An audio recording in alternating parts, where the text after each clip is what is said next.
Ok, meus amigos, já estamos no ar com mais uma aula de Química para vocês.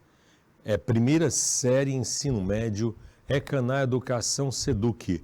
É um programa com mediação tecnológica, programa do canal Educação Seduc. Pois muito bem, professor Jurandir Soares, a disciplina é Química, o conteúdo, propriedades. Vamos falar das propriedades periódicas e das ligações químicas. Olha que tema fantástico, né?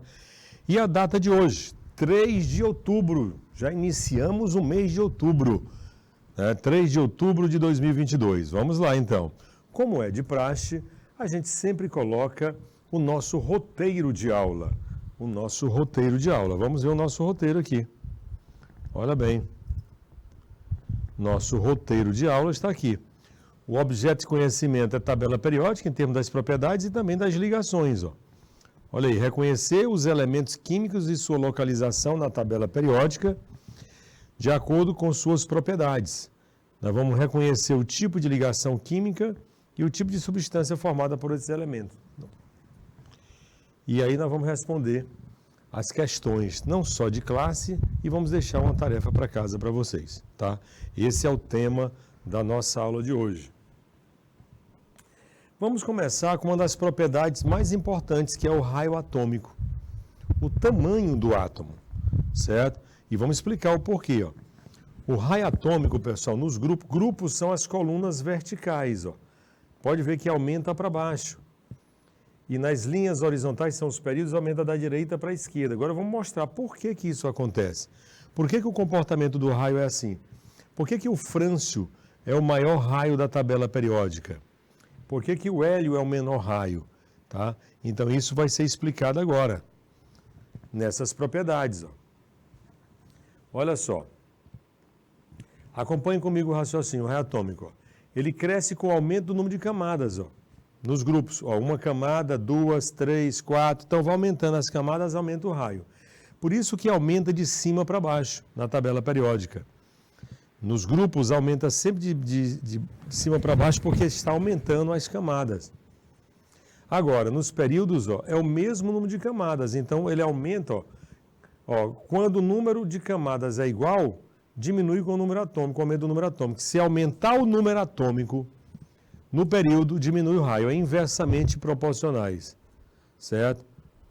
No período, inversamente proporcional. Agora, no grupo, diretamente proporcional. Se aumentar o número atômico, aumenta o raio, certo? Se aumentar o número atômico, aumenta o raio. E nós vamos fazer algumas questões para ficar melhor ainda. Como aqui, ó, agora a segunda propriedade também muito importante, pessoal. Muito importante mesmo, certo? Que é a energia de ionização ou potencial de ionização. O que vem a ser isso aí, então? É a energia necessária para remover um ou mais elétrons de um átomo isolado e no estado gasoso. A equação geral traduz o conceito. Ó. Observe, ó. Entre energia e sai elétron, foi aplicada aqui uma energia, arrancou o elétron, que ficou positivo aqui, e saiu o elétron. Então, entre energia e sai elétron. E eu posso sim afirmar isso aqui, ó, que a primeira energia de ionização é sempre menor do que a segunda, menor do que a terceira e assim sucessivamente, certo? Essa é a ideia do potencial de ionização. Depois vamos ver as setas. Inclusive é o contrário do raio, né? Potencial de ionização é inversamente proporcional ao raio. Inversamente proporcional ao raio. Beleza? Mas vamos colocar aí 2 minutinhos aí para que você possa fazer as anotações e ressalvas aí.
Ok, pessoal, voltamos então para mostrar a energia ou potencial de ionização. Energia ou potencial de ionização, ok? Que é a energia necessária para remover um ou mais elétrons de um átomo isolado e no estado gasoso. Vamos mostrar aqui para vocês um detalhezinho bem legal, ó, que faz a diferença. Faz a diferença aqui, não é? Ó. Temos problemas de...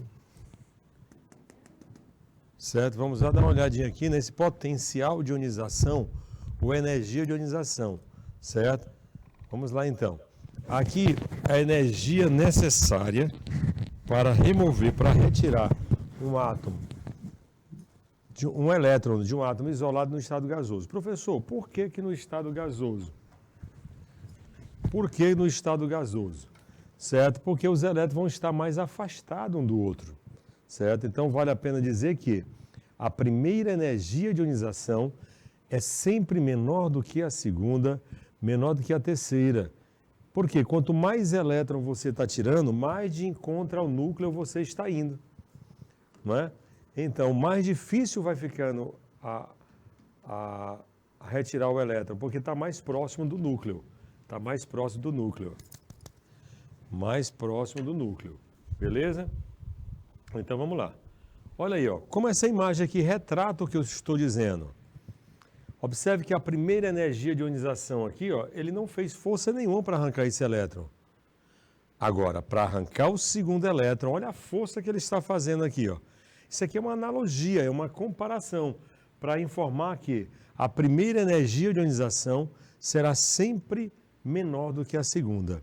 A primeira energia de ionização será sempre menor do que a segunda e a segunda menor do que a terceira e assim sucessivamente. Eu acho que ficou bem claro aqui essa analogia, bem legal de você entender esse raciocínio.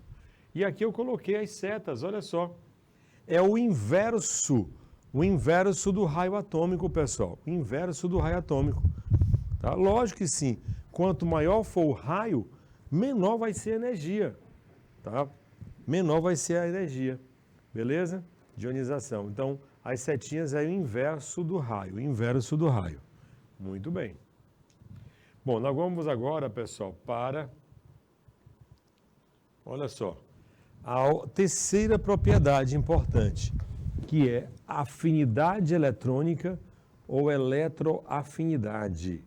Afinidade eletrônica ou eletroafinidade. Qual é a definição? É a energia liberada quando se adiciona um elétron a um átomo isolado e no estado gasoso. Certo? Veja, pode ver que a equação é o contrário do potencial. Aqui entra elétron e sai energia. No potencial de ionização, entra energia e sai elétron. Detalhe, os gases nobres estão fora dessa propriedade, pessoal. Eles não estão dentro dessa propriedade, porque eles não têm tendência em receber elétrons. Porque eles já estão estáveis, certo? Então, energia de ionização, a afinidade eletrônica, ou eletroafinidade, é a energia liberada quando se adiciona um elétron a um átomo isolado e no estado gasoso, certo? E no estado gasoso. Beleza? Então nós temos aí, os gases nobres estão fora dessa propriedade. Para isso vamos colocar 2 minutinhos aí para você fazer a anotação também desse conceito importante da equação geral.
Ok, meus amigos, já voltamos, né? Mostrando aí para vocês mais uma vez a afinidade eletrônica ou eletroafinidade. Tudo bem? Vamos prosseguir. Olha como é que está a sequência, ó. Você tira os gases nobres, ó, porque eles estão fora dessa propriedade, ó. A afinidade eletrônica varia nas famílias, ou seja, grupo, ó, de baixo para cima, e nos períodos da esquerda para a direita, tá? Também é o contrário do raio, é o contrário do raio. Só tem uma exceção aqui, ó, que o flúor era para ter maior afinidade eletrônica, mas é uma propriedade experimental. Então, é uma exceção aqui, ó, a afinidade eletrônica do cloro é maior do que do flúor. Então, tem esta exceção que deve ser, com certeza, relatada aqui para vocês, tá bom? Então, uma exceção em relação a essa propriedade. Muito bem. Vamos para a terceira propriedade, ó. A terceira propriedade, meus amigos, é justamente a eletronegatividade, ou caráter ametálico ou não metais, que é uma tendência natural que um átomo possui de atrair elétron para perto de si. Quem é mais eletronegativo puxa o elétron para si, certo? E isso está diretamente relacionado com as ligações químicas, ó. Você tem aí o hidrogênio e o flúor. Como o flúor é mais eletronegativo, ele puxou o elétron do hidrogênio, certo? Então, e professor, e quem são os elementos mais eletronegativos? São os não metais. Os não metais têm tendência em ganhar elétrons, certo? Já os metais têm tendência em perder elétrons. E outra dica é que a eletronegatividade é inversamente proporcional ao raio atômico, tá? Quanto maior o raio, menor vai ser a eletronegatividade. É uma propriedade importante que vai estar intimamente ligada com as ligações químicas, certo? Depois a gente mostra as setas dela também. Vamos colocar aí também 2 minutinhos para você fazer as anotações.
Ok, meus amigos, estamos aqui.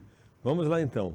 Eletronegatividade, tendência natural em atrair elétrons. Está bem aqui, ó.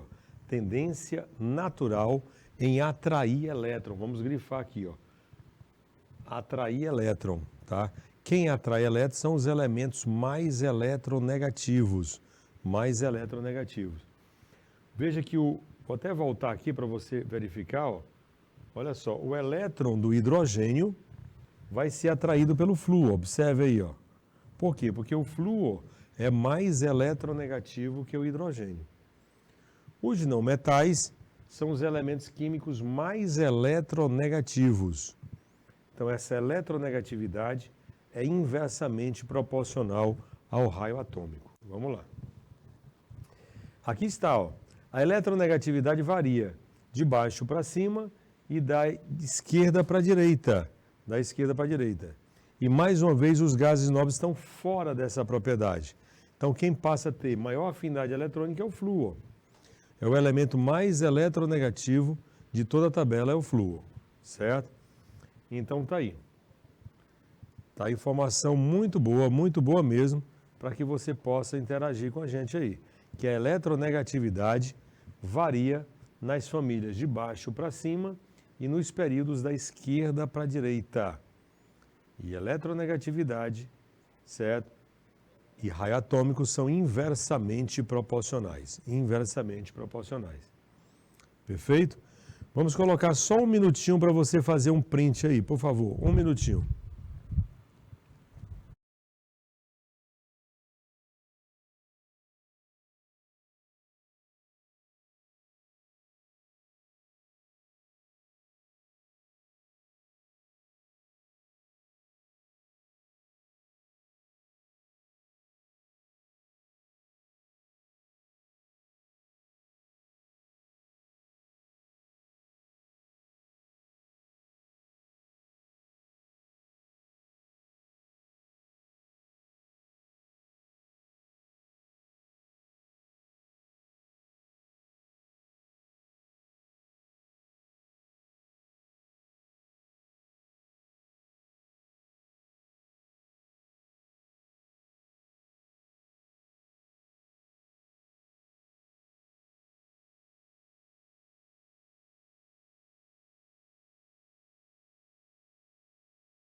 Vamos para continuar. Agora é o contrário, né?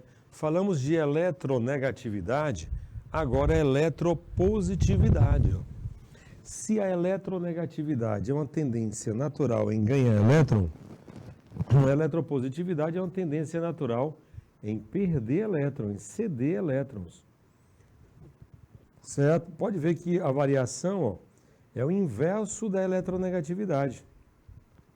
Se os não metais são os mais eletronegativos, os metais é que são mais eletropositivos. Tá? Se a eletronegatividade, meus amigos, é inversamente proporcional ao raio atômico, a eletropositividade é diretamente proporcional ao raio atômico. Certo? Eletropositividade e raio atômico são diretamente proporcionais. Eletropositividade é também chamado de caráter metálico, enquanto que eletronegatividade é chamado de caráter não metálico. É uma propriedade também muito interessante que tem a ver com as ligações, tá bom?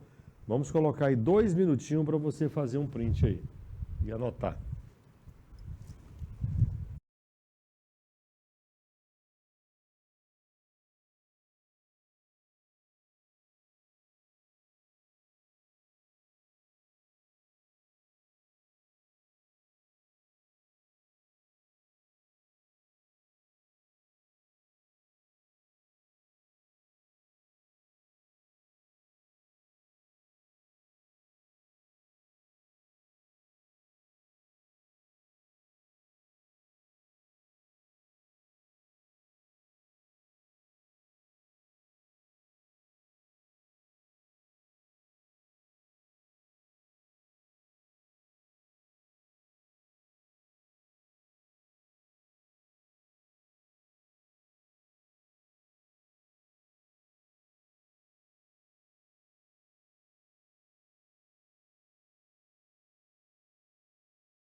Ok, meus amigos. Então tá aí, eletropositividade ou caráter metálico, que é a tendência que os átomos têm de ceder elétrons, certo?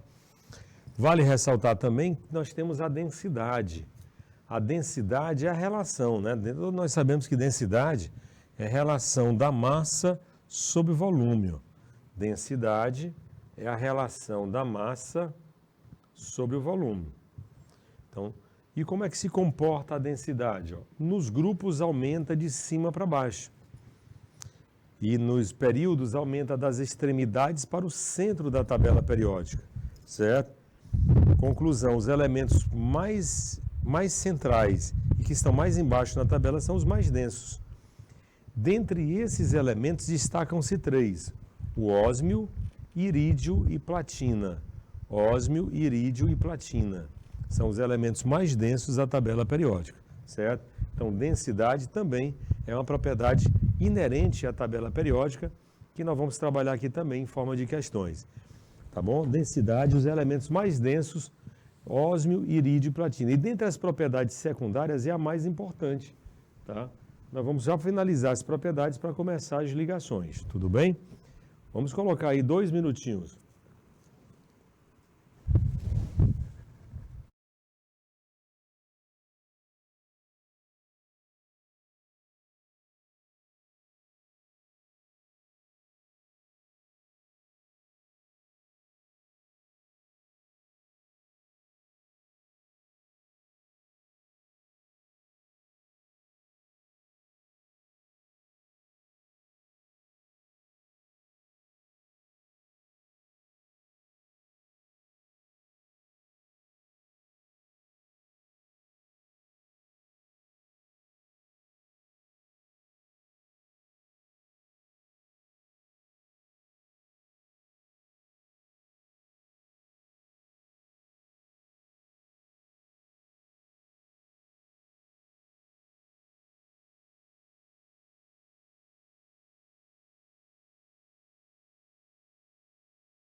Ok, meus amigos, estamos de volta com o assunto de propriedades e ligações, né?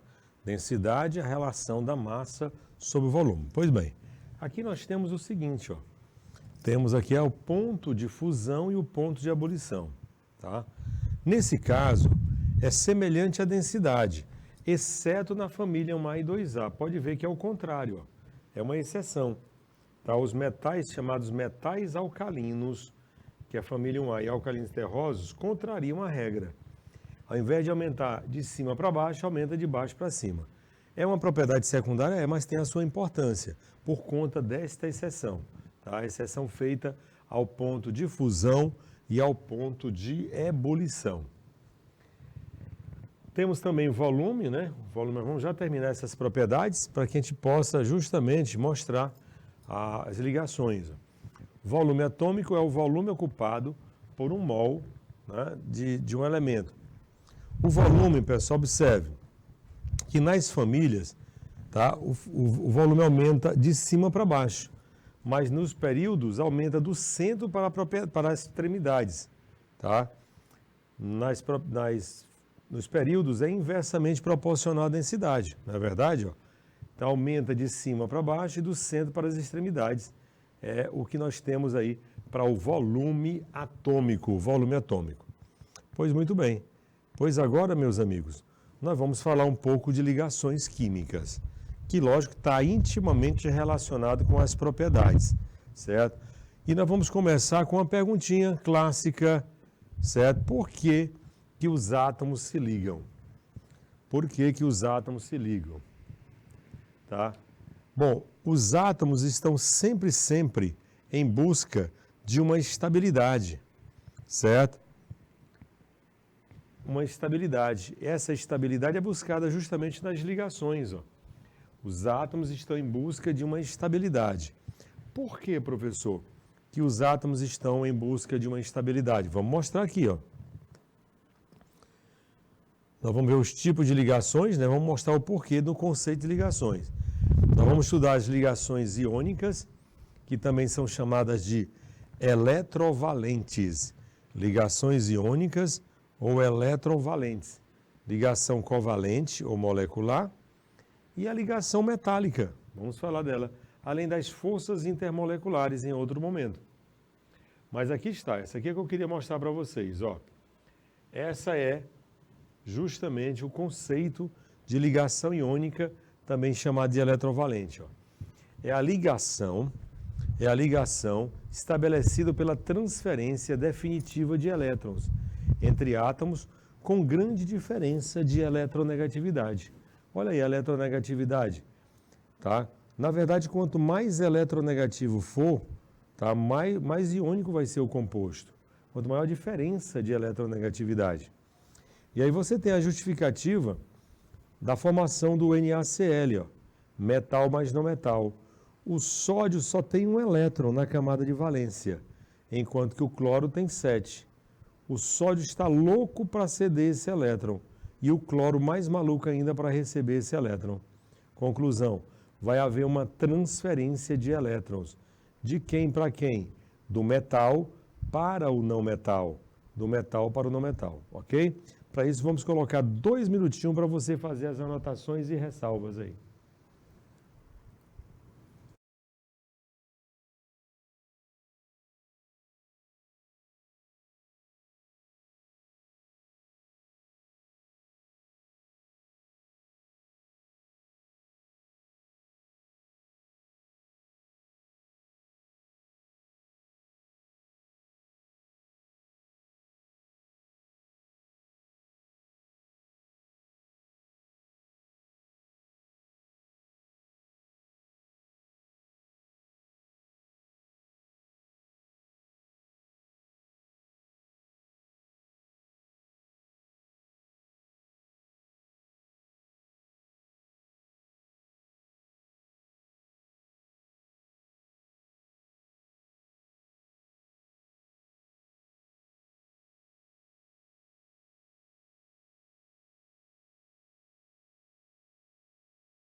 Ligações iônicas, também chamada de ligação eletrovalente, estabelecida dessa forma, tá? Vamos ver aqui então. Aqui nós temos uma grande informação sobre as ligações iônicos, que são as propriedades dos compostos iônicos. Esse talvez seja um dos slides mais importantes, ó. Tá? Porque muitas questões vêm para ou da característica que pede a ligação, ou da ligação pede a característica. Está aí, ó.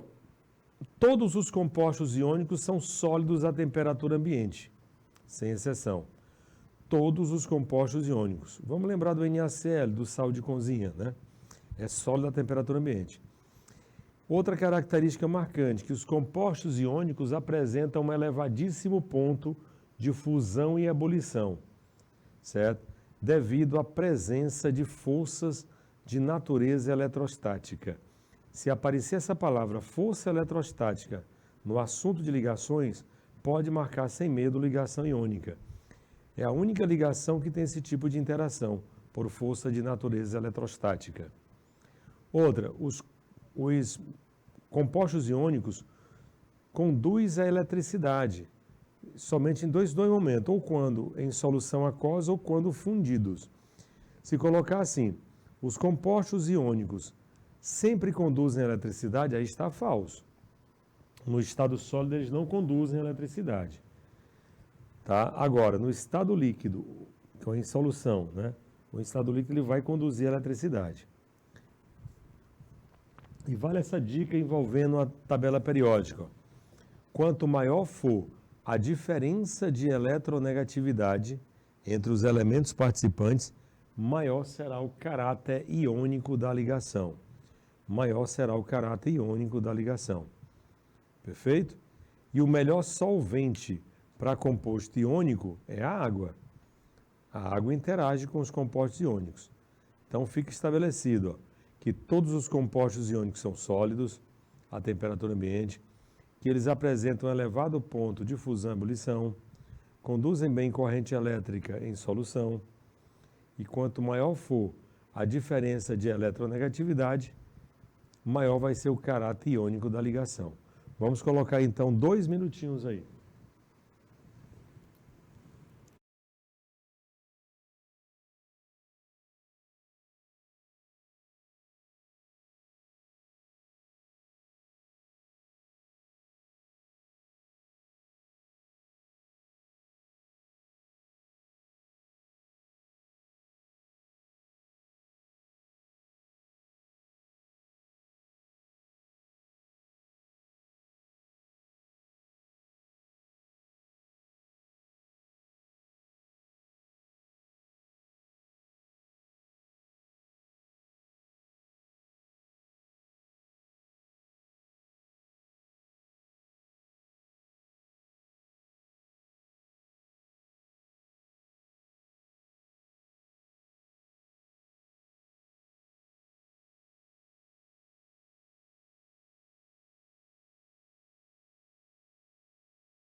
Ok, pessoal? Voltamos aí, né?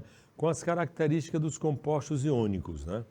Mais uma vez, lembrando que eles são sólidos à temperatura ambiente, ó.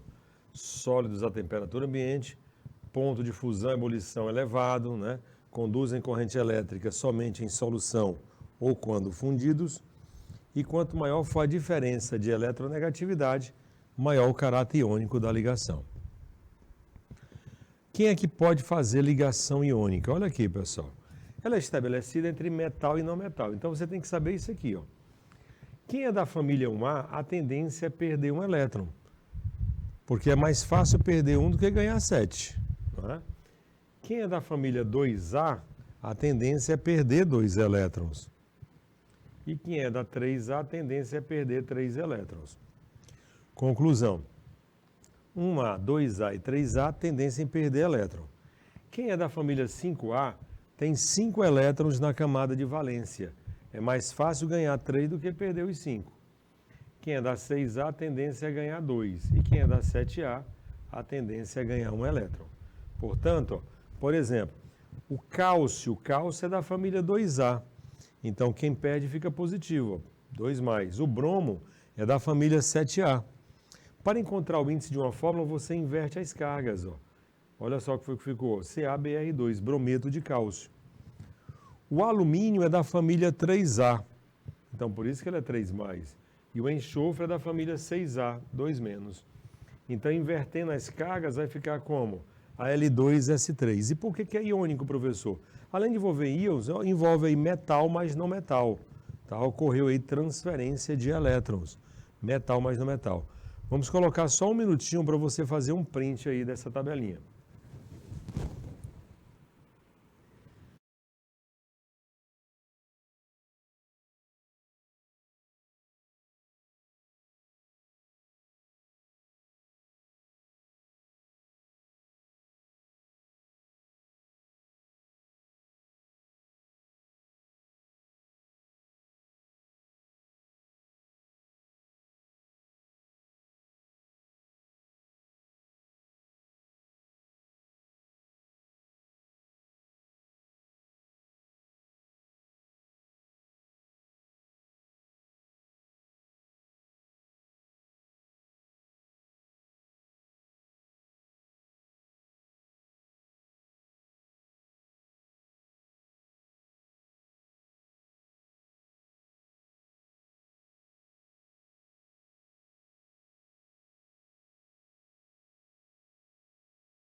Ok, pessoal, vamos voltar aqui então. Vamos continuar a mostrar aqui, olha só. No primeiro momento, eu tenho aqui água destilada e ela não conduz corrente elétrica. Por quê, professor? Porque aqui não contém sais dissolvidos, não tem íons na solução. Assim como o sal aqui no estado sólido. No estado sólido não conduz corrente elétrica. Agora, se eu colocar esse sal na água, certo? Vai dissolver e a solução vai ficar íons na solução. Aí acendeu a lâmpada, observe. Ó. Por quê? Porque toda solução que contém íons conduz corrente elétrica, certo? Então, por isso um composto iônico só conduz corrente elétrica em solução ou quando fundidos. Muito bem. Temos aqui também, pessoal, a ligação covalente. Ó. Olha como é que é a ligação covalente. Ó. Enquanto que a ligação iônica é estabelecida entre transferência de elétrons, aqui é compartilhamento. Ó. A ligação covalente normal baseia-se no compartilhamento de um ou mais pares de elétrons. Compartilhamento ou emparelhamento. Os dois querem ganhar, pessoal. Tanto um elemento quanto um outro querem ganhar elétrons. Tá? E nós temos dois tipos de ligação covalente. A ligação covalente simples e a ligação covalente dativa. Vamos já mostrar a diferença entre as duas. Tá? Então aqui os dois saem ganhando. Né? A ligação covalente normal, cada átomo participa com um elétron. E esse par de elétron vai ser compartilhado pelos dois. Ok? Vamos colocar 2 minutinhos aí.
Ok, voltamos, né, mostrando aí a ligação covalente. Ligação covalente. Nós temos dois tipos, ó. Ligação covalente simples e ligação covalente dativa. Covalente simples também chamado de normal. Ligação covalente simples ou ligação covalente normal. É a mesma coisa. Simples ou normal. E aí nós temos aqui também as características. Assim como nós colocamos as características dos compostos iônicos, vamos colocar também as características dos compostos covalentes. Ó. Enquanto que nos compostos iônicos é transferência de elétrons, nos compostos covalentes ou moleculares ocorre um compartilhamento ou emparelhamento de elétrons. Compartilhamento ou emparelhamento de elétrons. Enquanto que os compostos iônicos são sólidos à temperatura ambiente, os compostos covalentes podem ser sólidos, líquidos ou gasosos, certo? Eles apresentam ponto de fusão e ebulição inferior ao dos compostos iônicos, tá? Bem menor mesmo. Tá? Os compostos iônicos sempre vão ter maior ponto de ebulição do que os compostos covalentes. E são bons isolantes térmicos e elétricos. Tá? Enquanto que os compostos iônicos são condutores em solução, os compostos covalentes são péssimos condutores, são isolantes térmicos e elétricos. Então vamos colocar aí também 2 minutinhos para que é um slide importante para você. Eu queria que você anotasse mesmo. Vamos anotar.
Ok, voltamos aí para mostrar para vocês as características dos compostos iônicos, né?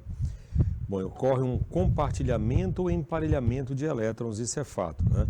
Podem ser sólidos, líquidos ou gasosos à temperatura ambiente e apresentam ponto de ebulição inferior ao dos compostos iônicos. Aqui eu estou colocando, pessoal, quem pode fazer ligação covalente, ó, os principais tópicos de quem pode fazer ligação covalente, ó. Tá estabelecida entre, por exemplo, não metal mais não metal. Tá? Pode ser não metal mais semimetal. Não metal com hidrogênio ou hidrogênio com hidrogênio.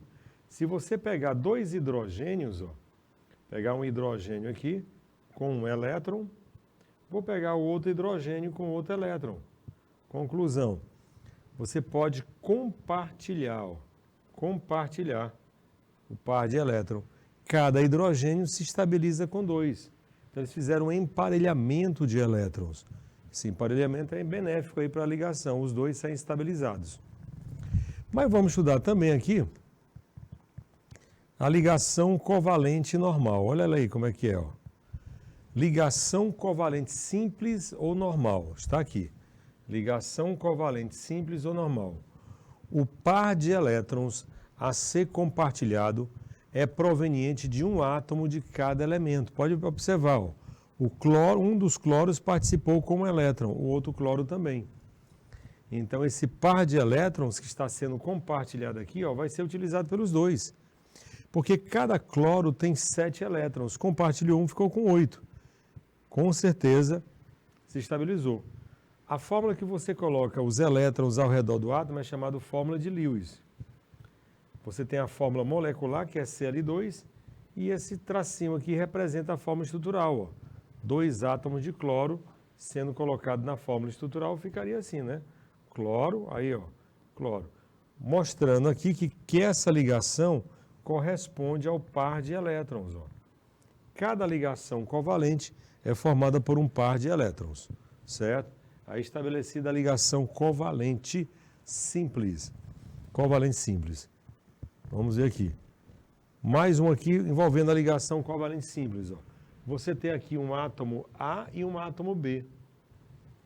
Os dois átomos têm tendência em ganhar elétrons, então eles estão compartilhando aqui um par de elétrons. Nesse caso, ó, cada átomo envolvido na ligação contribui com um elétron para a formação do par eletrônico, certo? Cada átomo envolvido aí participa. Perfeito, pessoal? Então você tem aí justamente a ligação covalente simples ou normal. Para ter ligação covalente, tem que ter os dois querem receber elétrons. Ó. Os dois querem receber elétrons. Então, o par de elétrons a ser compartilhado é proveniente dos dois átomos participantes. Tá? Dos dois átomos participantes. Então, cada átomo participa com um elétron. Vai formar justamente o par de elétron a ser compartilhado. Perfeito, pessoal? Tudo bem? Então, aqui nós temos também ligação. Ó. A ligação covalente pode ser dupla, simples ou tripla. E aqui eu coloquei vários exemplos para que você possa verificar. Ó. 2 átomos de oxigênio fazendo ligação dupla. Cada oxigênio compartilhou 2 elétrons. O nitrogênio fez uma ligação tripla, porque o nitrogênio só tem 5 elétrons, cada um compartilhou 3. A molécula da água também estabelecida por ligação covalente simples, 2 ligações covalentes. E a ligação entre o hidrogênio e o cloro. O hidrogênio só tem 1 elétron, o cloro tem 7. Então ocorre um compartilhamento. O hidrogênio se estabiliza com 2 e o cloro se estabiliza com 8. Então na ligação covalente pode ser simples, dupla ou tripla. Ligação simples, dupla ou tripla ligação. Ok? Essa é a passagem. Veja bem, pessoal. Nós estamos praticamente encerrando a primeira parte da aula.